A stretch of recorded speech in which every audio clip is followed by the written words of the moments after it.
I think Anthony did everything great on that call. I mean, honestly, quite possibly Anthony, one of the best first call reviews I've seen from anybody in TU that's brand new at this. Anthony, you said you wanted to get your teeth kicked in today, right? Let's do it. All right. First ever call review. How long has she been in the house? April will be 46 years. Okay. She's been there. I guess that's your house too. You've been in the whole life too. Basically. Okay. How much? And do you think that 30K would bring it up to that 106? I'm not sure. I don't know. Been a lot, I don't know. I gotcha. Well, I guess that. Anthony, how long have you been talking to sellers?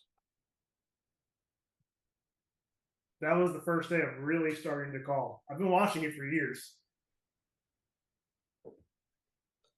This is really good.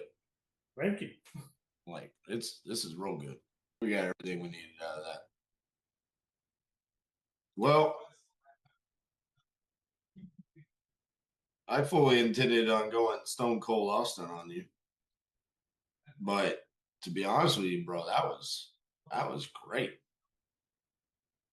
That was one of the most enjoyable 16-minute seller call reviews that I've ever listened to. That was fantastic, especially considering that's like your first day of calling sellers. I mean, just there were so many things that you did well there. You didn't sound nervous at all. Really pulling the motivation out, understanding that. The reverse rapport was good. I'd leave out the part about you're in Florida and all that, but that's nitpicky. Just overall, man, you should be extremely proud of yourself. I think the sky's the limit for you with how you navigated that call, which is hilarious because you were the guy coming in on week one and you're like, I'm super analytical and I've got to have everything lined up. I got to understand, brother, you are good. No more thinking for you, okay? It is full bore reps all day long. We need you placing 150 dials because if you do that, the sky's the limit. The overthinking is what got me there, though. Yeah, well, yes, I hear what you're saying. Yes and no. I mean, we don't know. We don't know what it would have sounded like if you had done this a year ago, and then what would have happened after 2 months of reps, you know. But we can't play that game. You're here now. That was fantastic. I think even like there at the end, you're like, I want to give you an offer, but you know, also that you kind of knew it's like this isn't the right price, but I also don't want to run her off with like a low offer either. Right? You kind of felt like it was close enough. Like I better go get a second opinion before I. She was highly motivated in my mind. That was super highly motivated. Yeah. I mean, to be honest with you, that's a really hard property to analyze. In the second conversation, so I called her back later that evening at like 6:30, and I was like, yeah, I looked at the numbers. I'm probably sitting more at 30K. Like no, it wasn't 30. I forget exactly what I offered, but it was a different number. She said, no, I can't go more than 44 because that guy was there. I said, okay, well, if that guy does not perform or some unforeseen circumstances happen, just save my number as X, Y, and Z. I always say put Anthony Buyer. I'm the guy that's going to buy your house. And if something falls through, you give me a call back and we'll see what we can do. Yeah, I mean it's pretty hard to be able to beat a higher offer that not only was a higher offer, but was, she mentioned that he went out and found a place for the mom to move to. So it sounds to me like this guy was legit to a certain degree. Because I just recorded that video on my YouTube channel a couple weeks ago about what happens when it's, I've gotten a higher offer. Well, everything that she said on this basically broke my video because it would have been like, well, was it legit? Was it in writing? Did they do this? Did they do that? Well, then it's like, well, this guy went so far as to find a place for the mom to move to and all this other stuff. So it's like, okay, I think we should let you go pursue that. And then if not, come back to us. So I think you did the right thing there. Overall, Anthony, I think your takeaway on this is that our batting average only needs to be 10%. This falls into the 90% range, but it's also a great long-term follow-up because it doesn't mean that she's going to go with that other person. I didn't think that your comping was that far off because if this is a normal house, you were spot on. But it wasn't a normal house. It's in one of the very few locations in the United States where row houses are prevalent. I told you that but before I even knew it was a row house. I told you, like, this is what I would have done. That's the experience and the reps coming in, right? Baltimore, Connecticut, Delaware, Philadelphia. Those are going to be the very few San Francisco if you ever get one of those leads. But it's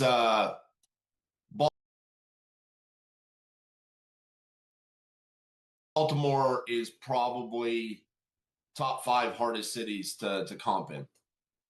And ultimately what you did there is you set a value and a rehab that was accurate. That house could sell for 106 with $30,000 in rehab.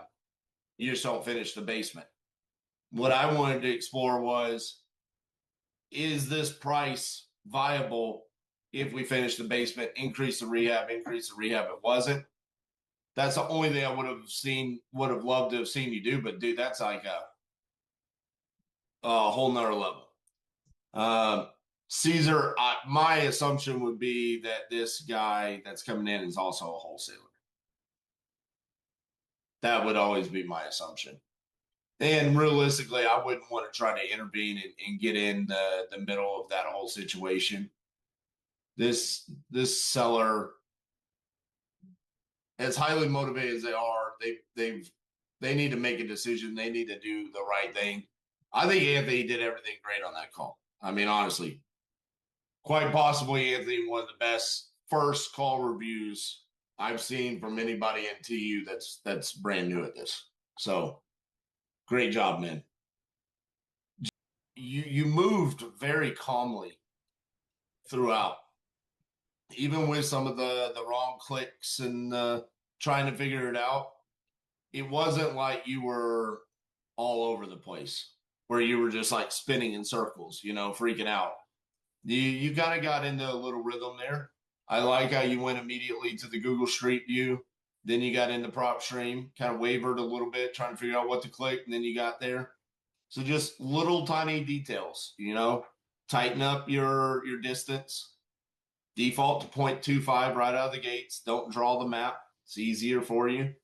And then just also you gotta have a little bit of that common sense there when you're looking at, there's a bunch of property selling with 40, 50, 15,000. Like 106 is never going to be the as is. But overall, man, you should be extremely proud of yourself. The call itself and what you did on the phone was fantastic. Actually, pretty damn proud of both of these calls. I mean, Matt, how long you been here? A year? Yeah. So Matt's been here a year. Anthony's been here a week. Now, Anthony's also been watching for a long time. But that being said, I'm proud of both of these calls.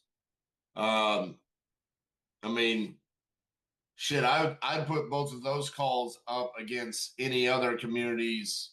This person's been here for a year. Who you got? Here you go. You can listen to Matt Levin. I got this guy over here. He's been here for a week, brand new. All right, I'll throw Anthony out there. I mean, that's how I feel about both of those. That's just being proud. I mean, but this also, everybody in here should be proud of this because this comes from not just my calls, but this comes from Caesar's calls, Tyler's calls, all of the people that have gone on the property leads and the lead solo and the speed to lead were TU members. I mean, it's the Discord, the working together. I mean, this is a product of that where I don't think anybody could ever listen to those calls and say that those are not fantastic calls from a closer on discovering motivation, getting down to the nitty gritty, I mean, if both of those guys were on my team, I would know for a fact that we are going to be closing deals. We're going to be getting contracts. So awesome stuff. So Matt, Anthony, appreciate you submitting those calls. So I'm big on this. My mentality is I paid you money. I want you to make me the best that I could be. That's how my brain works. That's why I'm going to be vulnerable and submit everything and throw it out there. What do I need to work on now? What do you say from that? Tell me, what is my focus for the rest of this week and the start of next week? What do you want me to work on? Think one, getting a little bit more of your process down when it comes to call preparation, right? Clearing that queue, understanding how to navigate the softwares a little bit better, right? Getting your habits down to where this is exactly what I do. I go to Google Street View, I go to Prop Stream, I click the buttons the exact same. I'm looking at the exact same information every single time. This is just really about building habits at this point, Anthony. You've got pretty good habits, it sounds like, on what you're saying, but the actions on your screen, you needed to build that up a little bit. And then also just finding that level of confidence to trust what you see. That's probably the biggest thing there at the end was you saw what you saw and you didn't trust it. And so then you wanted to run to somebody else. Just don't be afraid to fail. Trust what you see, shoot your shot. If you fail, you fail. But you can never succeed if you never take the shot.